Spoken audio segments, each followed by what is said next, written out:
کا جو کل اجلاس بلایا گیا ہے،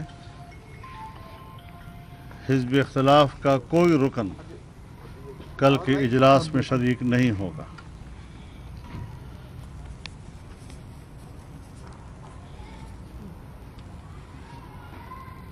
عدم اعتماد سینٹ کے الیکشن میں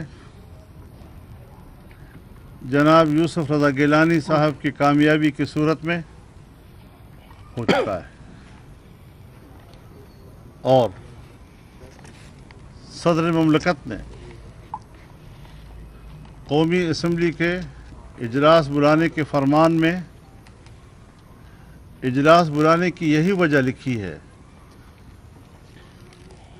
کہ میرے نزدیک آپ اکثریت کا اعتماد کھو بیٹھے ہیں، لہٰذا دوبارہ آپ اکثریت کا اعتماد لیں۔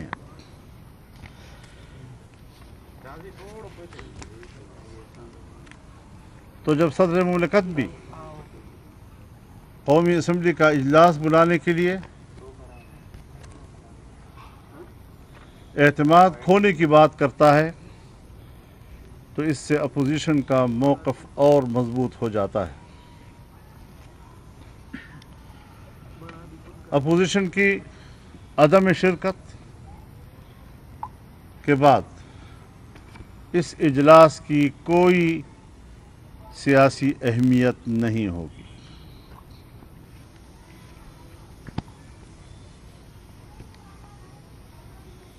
ملک میں بھی اور بیرون ملک بھی دنیا میں اس حکومت کو عوام کا نمائندہ حکومت باور نہیں کیا جائے گا۔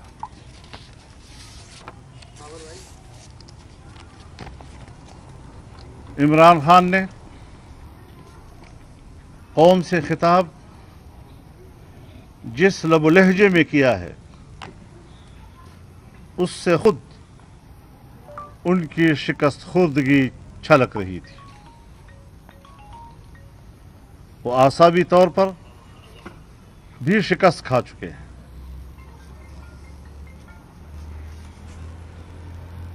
سینٹ الیکشن میں خود ان کے بقول کہ بولی لگی ہے۔ اس کا الزام وہ کس کو دے رہے ہیں؟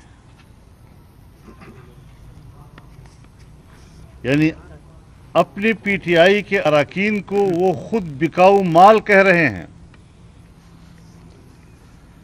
اور کل جب وہ اعتماد کا ووٹ لیں گے تو انہی 18 لوگوں کا ووٹ بھی اس اعتماد میں شامل ہوگا۔ اس کے بغیر ممکن نہیں ہے کہ وہ 1 یا 2 لوگوں کی اکثریت کے ساتھ اعتماد کا ووٹ لے سکیں گے۔ سوال یہ ہے کہ سنجرانی کے خلاف جب عدم اعتماد ہوا تھا تو اس وقت تو جن لوگوں نے اپنی وفاداریاں بیچی تھیں، اسی عمران خان نے اس وقت کہا تھا کہ یہ ان کی ضمیر کی آواز ہے۔ آج وہ اپنی پارٹی کے لوگوں کے ان کو ووٹ نہ دینے کو بکنے سے کیوں تعبیر کر رہے ہیں؟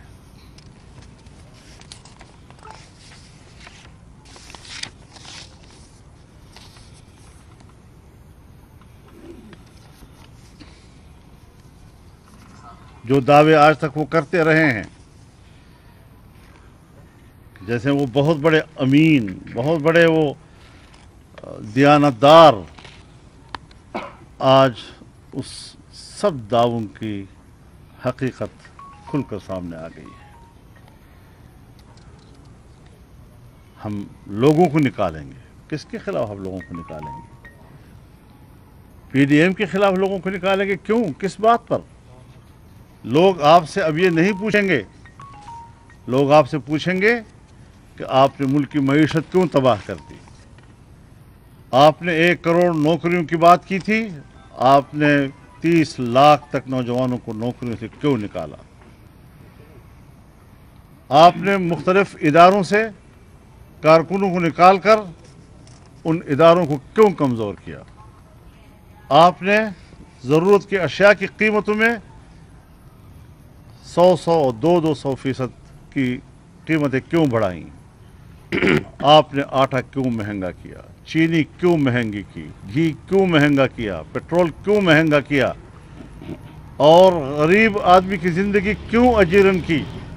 اب لوگ آپ سے پوچھیں گے، آپ اب کسی سے نہیں پوچھ سکتے۔ میں بھی لوگوں کو آ سکتا ہوں، تم ذرا بازار میں آ کر اپنی مارکیٹ میں قیمت دیکھ لو، تمہیں اندازہ لگ جائے گا کہ آپ کہاں کھڑے ہیں۔ انکروچمنٹ کے نام پر لاکھوں لوگوں کو انہوں نے بے گھر کر دیا ہے، گھروں سے محروم کر دیا ہے، کوئی منصوبہ بندی کے بغیر۔ اور پھر الیکشن کمیشن کو آپ مورد الزام ٹھہرا رہے ہیں۔ الیکشن کمیشن نے ظاہر ہے کہ بڑی وضاحت کے ساتھ عمران خان کی تقریر کو غیر منطقی کہا، فوری طور پر اپنا اجلاس انہوں نے طلب کیا۔ ہم یہ سمجھتے ہیں کہ الیکشن کمیشن کو مورد الزام ٹھہرانا اور کمیشن کے سینٹ الیکشن میں کردار کے حوالے سے بات کرنا یہ اصل موضوع نہیں ہے۔ الیکشن کمیشن کو اگر انہوں نے مورد الزام ٹھہرایا ہے تو فارن فنڈنگ کیس کے حوالے سے ان پر دباؤ ڈالنے کے لیے کیا ہے۔ ہم ان کے تمام چالوں کو جانتے ہیں، اور آپ جس رنگ میں بھی قبا پہنیں گے ہم آپ کے قد کو سمجھ چکے ہیں، لہذا اب قوم کو مزید بیوقوف نہیں بنایا جا سکتا۔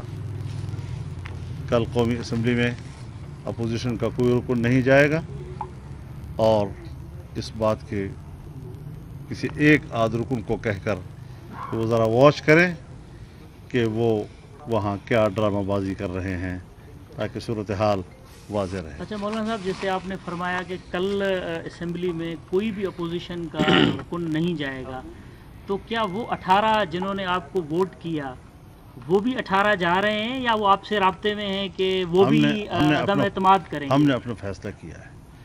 اگر ایسے لوگ جنہوں نے کل ہمیں ووٹ دیا ہو اور وہ جا رہے ہیں تو یہی تو ہم نے ان سے کہا ہے، یہ تو ان سے سوال بنتا ہے کہ جن کو آپ بکاؤ مال کہتے ہیں، آج آپ انہی کے ووٹ پہ اعتماد کا ووٹ لیں گے؟ وہ آپ سے رابطے میں ہیں کہ جائیں گے یا نہیں، کیونکہ آپ پہ اعتماد کیا ہے انہوں نے اور آپ کو ووٹ کاسٹ کیا ہے؟ نہیں، یہ ہم سے کوئی رابطے میں نہیں۔